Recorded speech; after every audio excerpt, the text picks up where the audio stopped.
다윗이 지은 시죠. 다윗은 어떤 상황 속에서도 범죄하면서도 하나님을 바라봤어요.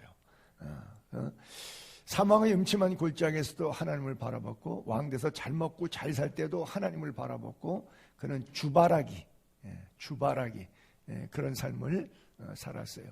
오늘은 그가 자기가 목동 시절에 있었던 목동의 삶을 추억하면서 자기가 양을 돌봤던 것처럼 하나님이 나를 돌보심에 대해서 이 시를 썼어요.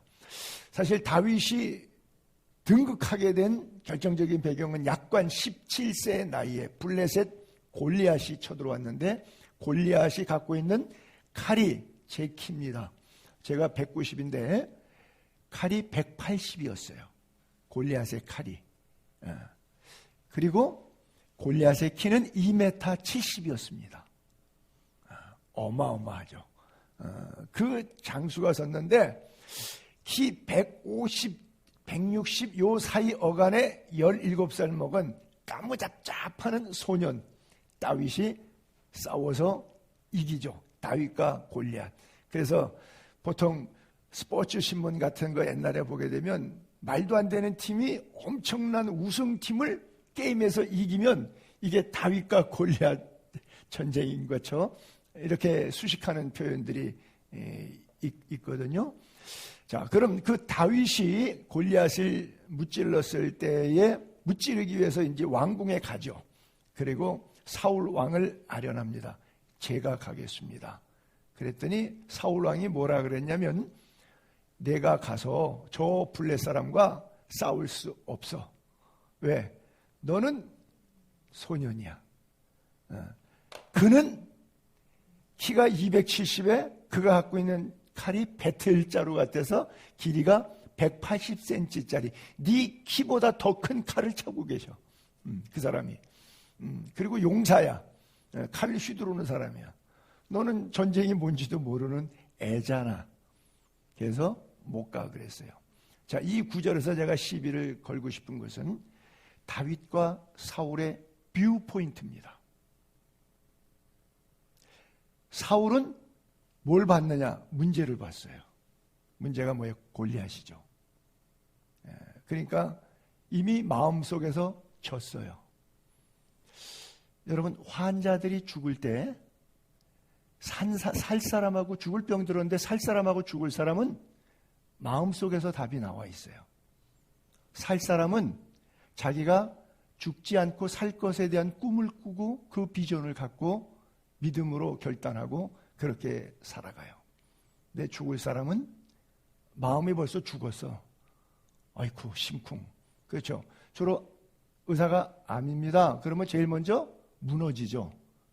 그 다음에 내가 왜 암이 걸렸지? 그러고 자기 뭐 남편이든 부모든 자식이든 내가 이 고생해서 스트레스로 나 암 생겼으니까 미운 것들이 하나하나씩 떠오르면서 그들에 대해서 심령의 융단 폭격이 가해지기 시작하죠. 이게 뭐예요? 분노로 자극되는 거예요. 이게 다 과정이에요. 그러다가 제풀에 지쳐서 이제 난 죽어. 그리고 그냥 죽는 과정이에요. 다 그렇게 가요. 예외 없이. 바로 이 문제가 있지만 문제를 묵상하는 사람과 문제보다 높으신 하나님을 묵상하는 사람이 있어요. 여러분은 어떤 분이세요? 여러분들이 살면서 잔잔한 많은 문제들이 있잖아. 그 문제 때문에 괴로워하고 힘들어하고 문제를 묵상하다가 문제 속에 빠집니까? 아니면 이 문제를 주님 앞에 내려놓고 이 문제를 해결하실 수 있는 문제보다 크신 하나님을 바라봅니까? 바로 이것이 다윗과 사울 왕의 뷰 포인트예요. 자, 다윗의 고백을 볼게요. 자기를 주의 종이라고 고백하면서 내가 양칠 때 사자도 오고 곰도 오고 새끼 양 잡아먹으려고 양떼에서 새끼를 물고 가면 뛰어가는 거예요. 그래서 그것을 주의 지팡이와 막대기로 곤봉으로 후리치는 거예요. 막 이 몽둥이 휘두를 때 소리 나가지고 아무리 맹수래도 소리에 그냥 겁이 날 정도로 달려가서 몽둥이로 그것을 두들겨 잡는 거예요. 그리고 그 입에 문 새끼 건져내고 그게 새끼 뺏긴다고 먹으려고 내 먹이 사슬로 막 그리고 싸우면은 너무 가차에 왔을 때는 방법이 없으면 수염까지 잡고도 못 물게. 그리고 수염 잡고 때려 죽일 정도로. 대단한 실력이죠. 어린 나이에. 자기 경험을 이야기하고 있어요. 그러면서 주의 종이 사자와 곰도 쳤는데 살아계신 하나님의 군대를 모욕한 이 할례받지 못한 블레셋 골리앗 이겠습니까? 생각이 다르잖아요. 벌써 사울왕은 골리앗한테 졌어요. 이미 졌다고. 근데 벌써 안 싸웠지만 다윗은 골리앗한테 이겼어요. 이게 바로 뷰 포인트예요. 보는 관점이에요. 어떻게 보느냐, 어떻게 해석되느냐, 무엇을 바라보느냐 하는 거예요. 그러면서 다윗이 말하죠. 여호와께서 나를 사자의 발톱, 곰의 발톱에서 건져내신 것처럼 like this, 이렇게 오늘까지 나를 지내온 것, 지금까지 지내온 것, 하나님의 은혜였던 것처럼 이후로도 나를 저 블레셋 골리앗 손에서 건져내실 줄로 믿습니다. 이 믿음이 오늘 우리에게 필요해요. 세상을 살아가는 동안에 골리앗과 같은 엄청난 문제들이 우리 인생에 직면합니다. 직면했을 때 문제 앞에 무릎 꿇고 문제 앞에 무너지고 문제를 묵상하다가 문제의 수렁에 빠져서 헤어나오지 못하는 그런 인생이 아니라 문제를 쳐다보지 않고 문제를 무시하고 문제를 뛰어넘어 살아계신 하나님을 바라보고 오늘까지 나를 이 문제 앞에 서게 하신 하나님, 이 문제를 뛰어넘어 그 다음에 하나님 원수의 목전에서 내게 상을 베푸시고 기름으로 내게 부으셔서 내 잔이 넘치게 만드실 그 하나님을 바라보는 믿음, 이것이 오늘 우리들에게 필요한 믿음인 줄로 믿습니다. 여호와는 나의 목자시니 내게 부족함이 없으리로다. 우리가 찬양도 부르면서 그렇죠. 주님 외에 만족함 없다. 주님이 나의 모든 것 되신다. 이런 고백들을 많이 하죠. 누가 그런 조크를 했던데, 목사님이 주보를 이제 부목사님들이 보통 이제 만들잖아요. 그래서 부목사님이 금요일날 주보를 만들 때가 돼가지고 연락을 해서 목사님 이번 주일날 제목하고 본문 주세요. 근데 바로 이 본문 시편 23편하고 제목을 여호와는 나의 목자시니 이렇게 제목을 줬대요. 근데 본문도 그렇고 제목도 너무 밋밋해. 이건 뭐 빤한 설교야. 그래서 부목사님이 전화로 목사님 이게 다인가요? 그랬더니 목사님이 뭐가 더 필요해? 예, 알겠습니다. 그리고 끊었어요. 주일날 주보가 이렇게 나왔는데 제목이 여호와는 나의 목자시니 뭐가 더 필요해? 부목사가 뭐 이렇게 얘기를 했어? 라고 했는데 가만히 읽으면 읽을수록 이게 말이 되는 거야. 엄청 은혜를 받았대요, 목사님이. 그날 설교 대박이었을 것 같아. 여러분 어떻게 생각하세요? 여호와가 나의 목자지만 부족함이 너무 많아. 아니면 여호와로 만족하십니까? 그렇죠? 주님 한 분만으로 만족할 수 있게 되기를 바랍니다. 왜냐하면 그 주님이 우리의 영혼도 육체도 모든 삶에 필요한 것들을 채워주시고 공급하시는 하나님이기 때문에 그래요. 제가 있잖아요. 아브라함이 소돔과 고모라 성을 때렸던 적군을 찾아가서 다 잡아오고 롯도 데려오고 전리품 싹 갖고 올 때 소돔 왕이 고맙다고, 우리 마을 나도 못 지켜서 나도 왕이지만 소돔 왕이지만 망했는데 당신 조카 때문에 우리 도리 건져줘서 고맙다고. 그저 우리 내 백성들만 여기 있고 돌려주시고 전리품은 다 가지세요. 그때 아브라함이 뭐라 그랬어요? 나 시로라기 하나 안 갖겠다고. 왜? 오늘까지 내가 하나님의 공급하심으로 살았는데 시로라기라도 하나 간졌다가 나중에 소문이 뒷소문이 나기를 뒷담화를 까는 게 소돔 왕이 아브라함이 부자 된 거 저거 다 우리 거였어. 이런 소리 할까 봐. 그거 듣기 싫어가지고 내가 시로라기 하나 너한테 가지지 않겠다. 다 가져가라. 그랬어요. 적어도 세상 살면서 이 정도 배짱은 있어야 되는데 돈 몇 푼 때문에 휘릭 뭐 휘슬도 아니고 그렇게 흘려다니면 안 되겠죠. 여러분들이 여호와가 나의 목자 되셔서 늘 부족함이 없는 그런 믿음 생활 될 수 있기를 바랍니다. 자, 여기 주어가 나라고 하는 단어예요. 자, 이 구절에 제가 빨간색만 6절이니까 이렇게 쳤는데, 나의 목자 내게 부족함 없다. 나를 푸른 풀밭에 내 영혼을 소생시키신다. 내가 사망의 염침한 골짜기에 다녀도 주님 나와 함께 하신다. 나를 안위하신다. 내 원수의 목자 내게 상을 베푸신다. 내 머리에 부으셨다. 내 잔이 넘치게 한다. 내 평생에 반드시 나를 따리 내가 여호와의 집에. 그래서 I, my, me, 주어, 주격이 나예요. 무엇을 말씀드리고 싶으냐 하면, 성경도 있고 옆 사람의 간증도 있고 좋은 얘기 많고 목사님의 설교도 괜찮아요. So what? 그래서 어쩌다는 거예요? 그들이 하나님이잖아. 아니요. 나의 하나님을 믿으셔야 돼요. 오늘 내게 역사하시는 하나님을 체험해야 돼요. 남의 이야기 말고 나의 이야기. 이것이 나의 간증이요, 이것이 나의 찬송일세. 나 사는 동안 끊임없이 주님을 찬송할 이유와 가치가 체험을 통해서 있다는 거예요. 그래서 다윗이 계속 나 그러잖아요. 그게 에고이즘에 빠져서 나한 것이 아니라 하나님 여호와가 누구냐? 나를 도우시는 하나님이라고 하는 거예요.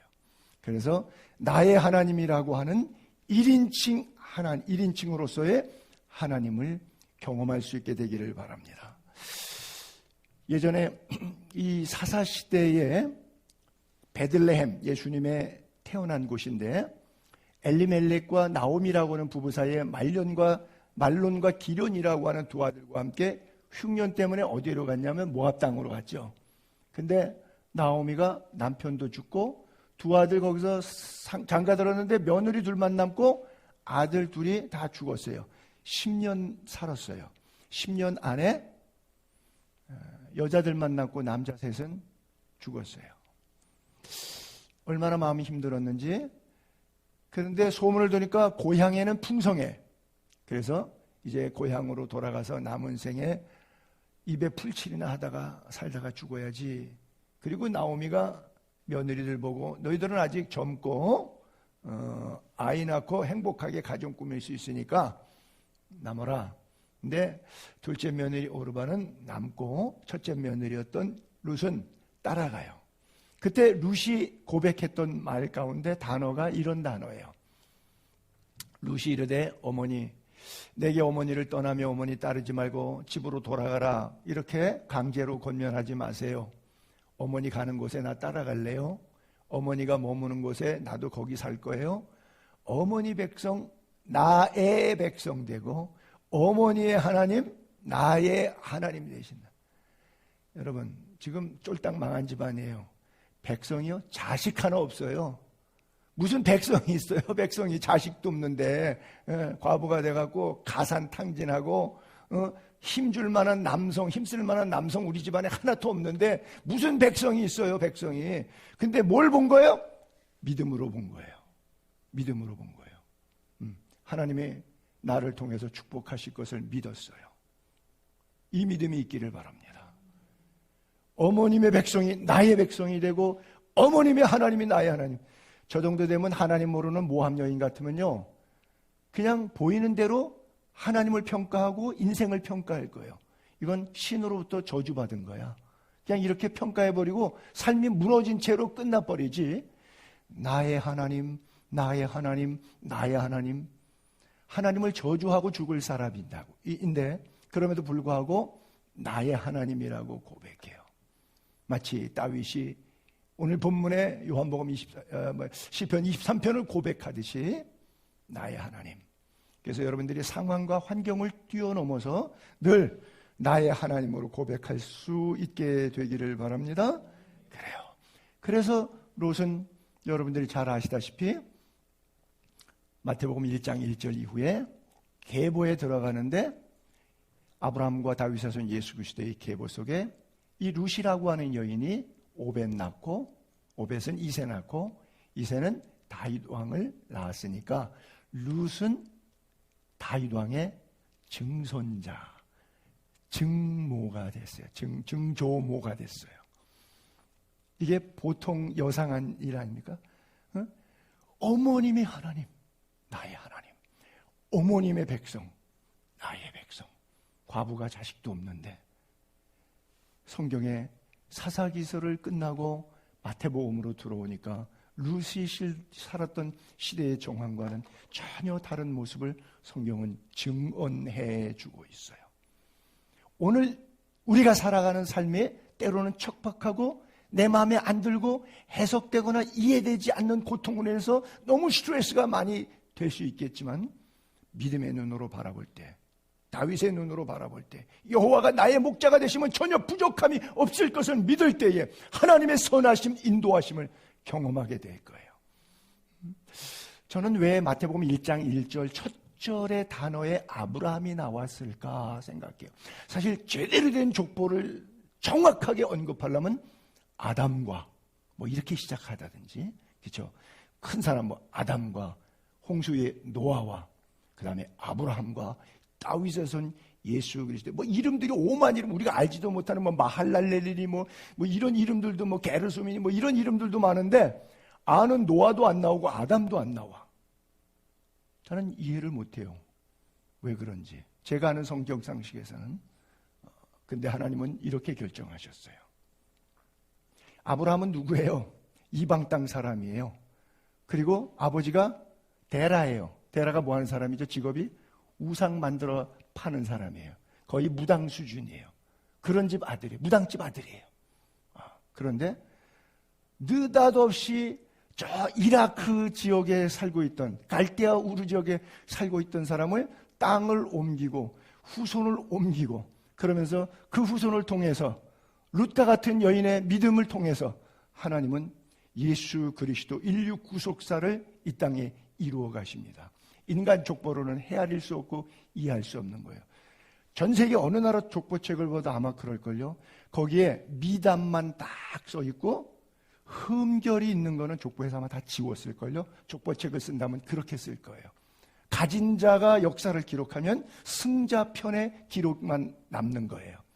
그런데 성경은 아름답지 않은 이야기 같은데도 불구하고 저렇게 남겨요. 그리고 아담으로 시작되지 않고 아브라함으로 생각해요. 주로 제가 목사님들 교제할 때 당대의 신앙생활하면서 예수 믿고 개척하면서 어렵고 부모님으로부터 박해받으면서 신학교 다니고 목회하면서 도와주지 않는 그것 때문에 힘들어하고 막 이런 사람들이 손 목사님 부럽다 그래요.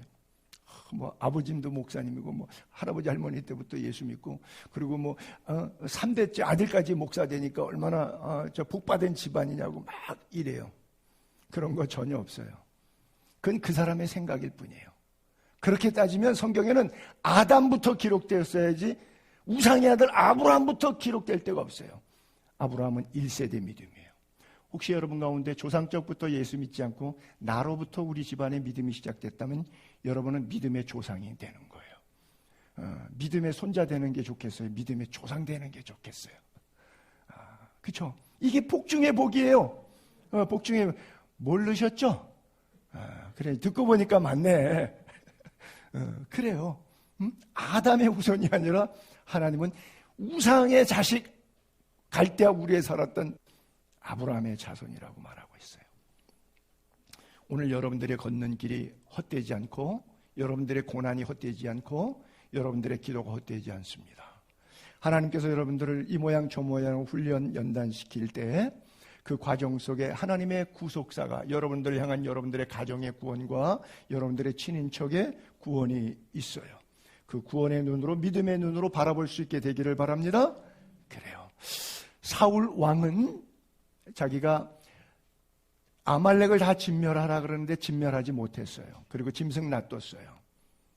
왕을 삼은 거 후회한다고 폐위시킬 때 사무엘 선지자 붙잡고 나 그래도 예배 드리러 갈래요. 하나님이 네 예배 안 받겠대. 너 왕 삼은 거 후회한대. 아니요, 그래도 나 예배 드리러 갈래요. 옷자랑에 붙잡고선 했던 이야기들이 있어요. 두 가지인데 15절과 30절에 명령대로 순종하지 않았을 때, 짐승의 소리를 놓고 봤을 때 사울이 이르되 그 짐승 다 진멸하는데 왜 놔뒀냐? 이유가 뭐냐? 당신의 하나님 여호와께 제사하려고 한 거지 이게 불순종한 게 아니라고 하는 거죠. 하나님이 다 없애라 그랬는데 좋은 거를 남긴 거예요. 왜? 남긴 이유는 뭐예요? 제사하려고. 근데 이 단어가 뭐예요? 당신의 하나님. 굉장히 중요한 단어죠. 당신의 하나님을 왜 네가 예배하냐? 네 하나님을만 네가 예배하면 된다. 그거 아니겠어요? 벌써 사울이 말 자체가 이렇잖아요. 사무엘 당신의 하나님께 제사하려고. 그리고 또 사울이 끝까지 쫓아가면서 그래도 예배, 내가 범죄하였을지라도 이제 청하옵나니 예배하게 해주세요. 경배하게 해주세요. 그럴 때도 누구를 경배합니까? 당신의 하나님. 사무엘 당신의 하나님 경배하겠습니다. 그래요. 여러분, 굉장히 중요한 메시지예요. 당신의 하나님이 우리 남편의 하나님이 아니에요. 우리 부모님의 하나님이 아니에요. 그렇죠? 우리 배우자의 하나님이 아니라 누구의 하나님? 나의 하나님. 근데 많은 부분에 있어서 우리는 요쳐요. 하나님 앞에 1대1로 서야 됩니다. 그렇죠? 목사 아들 가운데 지옥 가는 사람이 있고 무당 아들인데 구원받고 천국 가는 사람이 있어요. 왜? 부모가 무당인지 목사인지가 중요한 게 아니라 당사자가 중요해요. 하나님 앞에 1대1로 서는 거예요. 육신의 부모는 우리 부모 있긴 하지만 그러나 내 영혼은 하늘로부터 왔기 때문에 우리의 영혼의 아버지는 하나님 아버지예요. 그래서 내 영혼은 1대1로 하나님 앞에 서야 돼요. 느부갓네살 왕이 금신상 만들어 놓고 우리가 다 아는 사드락 메삭 아벳느고 이야기할 때 나중에 7배나 뜨거운 풀무불 사건 종결된 다음에 밖에 나왔을 때 느부갓네살 왕이 너무 놀래갖고 고백했던 것, 사드락과 메삭과 아벳느고의 하나님. 그렇죠? 적어도 우리가 전도가 돼서 다른 사람이 나의 삶을 보면서 영삼위의 하나님은, 우리 손 목사님의 하나님은 이렇게 표현해 줄 수 있다면 제가 잘 사는 거예요.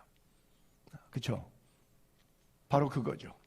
사드락과 메삭과 아벳느고의 하나님이라고 계속해서 이같이 사람을 구원한 다른 신이 없다고 칭찬하는데 그 하나님을 높이는데 누구의 하나님이라 그랬어요? 느부갓네살도 자기 하나님은 아니라 사드락과 메삭과 아벳느고의 하나님이라 그래요. 왜? 하나님에 대한 의식이 없기 때문에 그래요. 몰라서 그래요. 오늘 우리에게도 이런 사드락 메삭 아벳느고, 다니엘도 마찬가지였죠. 다리오 왕이 사자굴에 넣었다가 올렸습니다. 그리고 사건 종결된 다음에 그랬죠. 살아계시는 하나님의 종 다니엘아, 내가 항상 섬기는 내 하나님, 다니엘의 하나님, 너의 하나님, 내 하나님이라 그러죠. 그리고 26절에도 내 나라 관할에 있는 사람들은 다 everybody all together 다 다니엘의 하나님 앞에서 떨며 두려워할지니 그는 살아계신 하나님이라 그러죠. 너의 하나님, 다니엘의 하나님. 사도 바울도 마찬가지인데 유라굴로라고 하는 풍랑 만나서 죄수의 몸으로 배가 깨지면서 멜리데 섬을 통해서 로마로 가게 되었을 때 밤에 기도할 때 환상 가운데 나타나시던 그 하나님에 대해서 바울은 이렇게 간증합니다. 내가 속한 바, 나는 어디에 속했냐? 여호와 하나님 앞에 속한 거예요. 내가 속한 바, 곧 내가 섬기는 하나님. 그 하나님이 어젯밤에 말씀하시기를 바울아 두려워하지 말라. 네가 배가 깨져도 안 죽어. 가이사 앞에 서야 해. 로마에 도착해야 돼. 그리고 하나님께서 너와 함께 276명이 그 배에 같이 탔는데 그 사람들의 영혼을 네 입술의 권세에 다 붙여주었다. 듣고 확신해서 그 다음날 아침에 276명, 자기 빼면 275명이 되겠죠? 그분들 앞에 뭐라 그래요? 여호와는 나의 목자시니 내게 부족함이 없다. 즉 여러분이 안심하라 그래요. 안심하라. 나는 내게 말씀하신 그대로 되리라고. 누구를 믿어요?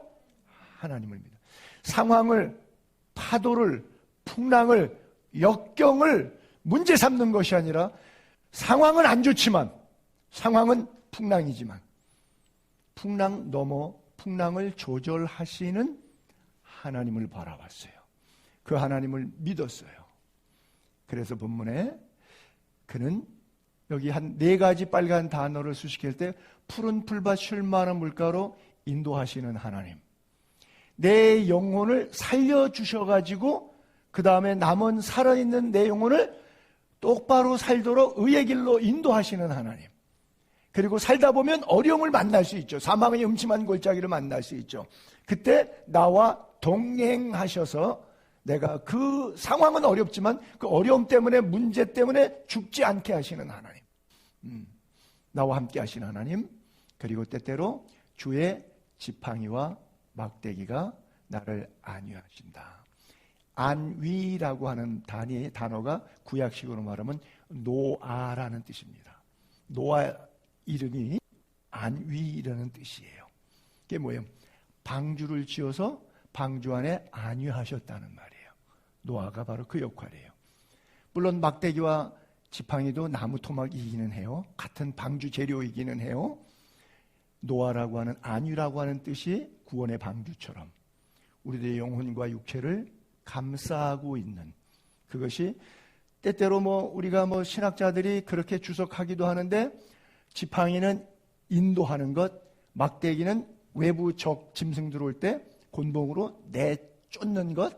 그래서 내면적인, 외면적인, 영적인, 육적인 이 두 가지를 함께 아우르는 것을 수식할 때 지팡이란 단어와 막대기 같지만 열거법으로, 반복법으로 강조한 이유는 그런 이유가 있지 않겠느냐라는 주석들이 더러 해석들이 있는데, 어쨌든 중요한 것은 어떤 상황을 통해서든지, 좋은 일을 통해서든지 좋지 않은 일을 통해서든지 하나님은 나를 합력하여 선을 이루게 하신다.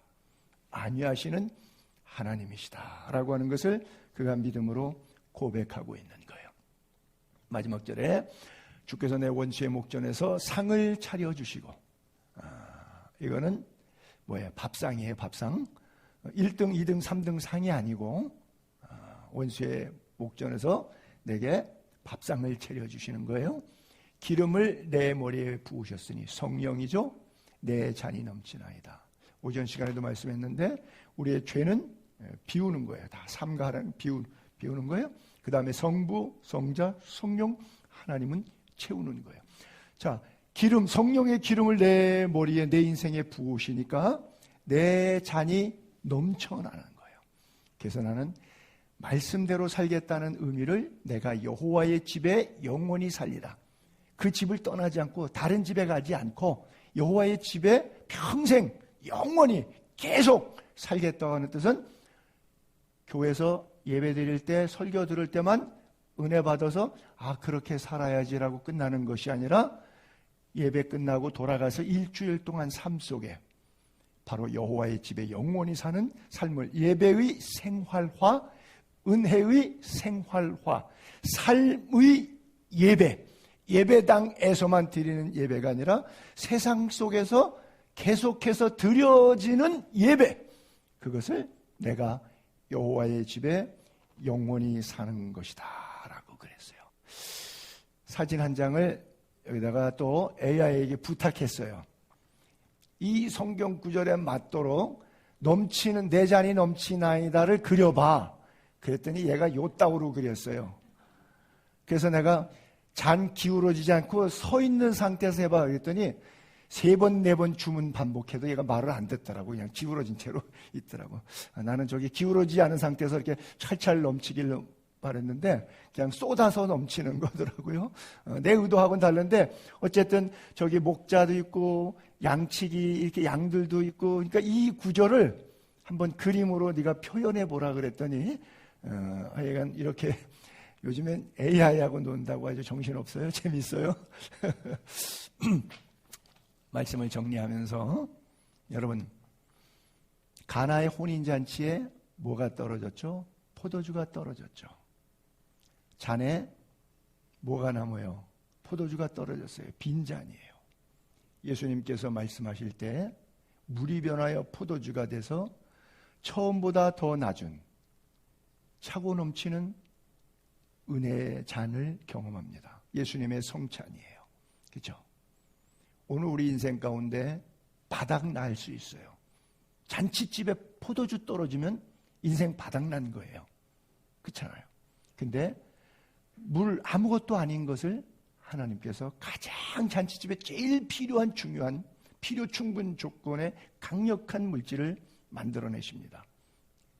오늘도 우리들의 삶 가운데 하나님이 그렇게 견인하시기를 바라고요. 요한복음 4장에도 똑같은 얘기인데 수가성 우물가의 여인이 남편이 5 있었어요. 근데 또 헤어지고 지금 6번째 남편이랑 살고 있어요. 그래서 여자들이 보통 낮 시간을 빼서 아침 일찍 물동이 오거나 저녁에 해진 다음에 우물가에 나오는데 이 여자는 아무도 안 만나려고 낮 12시에 땡볕에 지중해 물 길러 왔어요. 아무도 안 만나고 싶었어요. 왜? 자기의 삶이 그러니까. 근데 예수님께서 그 여인 때문에 굳이 사마리아로 오셨어요. 그 여인을 만나기 위해서. 내게 물 좀 달라 그러십니다. 그리고 그 여인과 함께 왈가왈부하더니 생수의 근원 되신 예수님 자신을 메시아로 소개합니다. 내 인생에 다시는 목마르지 않는 생수를 내게 주겠다고.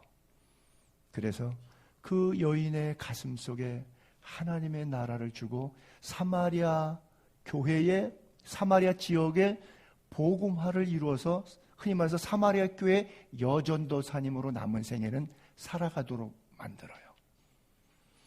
여러분들의 잔은 어떻습니까? 혼인집의 빈잔처럼 사마리아 여인의 바닥난 잔처럼 정말 빈들의 마른 풀같이 시들은 우리들의 영혼일지라도 하나님이 부어주시면 내 잔이 넘치게 될 줄로 믿습니다. 그 넘치는 은혜로 또 한 주간도 믿음 안에서 승리하기를 주님의 거룩하신 이름으로 축복합니다. 기도하겠습니다. 하나님 감사합니다. 우리 자신뿐 아니라 우리를 넘어 우리를 축복의 통로로 온전함의 통로로 사용하여 주옵소서. 다윗의 고백이 이 시간 우리들의 고백이 되게 하여 주옵소서. 그래서 주 없이 살 수 없음을 또한 고백하고 여호와가 나의 목자 되셔서 부족함이 없음을 또한 고백하고 성령으로 내 잔을 넘치게 채워주셔서 나를 이기고 세상을 이기고 죄악을 이기고 영육간에 강건하며 평안한 시온의 대로를 걷도록 축복하심을 경험케 하여 주옵소서. 또 한 주간도 주님과 은혜의 말씀이 우리를 붙잡아 주셔서 나사렛 예수 그리스도의 이름에 승리가 각 처에서 각 가정에서 각 일터에서 일어나게 하여 주옵소서. 오직 주님이 우리의 승리의 열쇠이심을 믿습니다. 주님이 도와주시고 긍휼과 자비를 베푸셔서 예수 이름의 큰 승리가 이번 주간도 아니 이 3월 한 달도 온전히 진행되고 행진되게 하여 주옵소서. 우리 주 예수 그리스도 이름으로 축복하며 기도하옵나이다.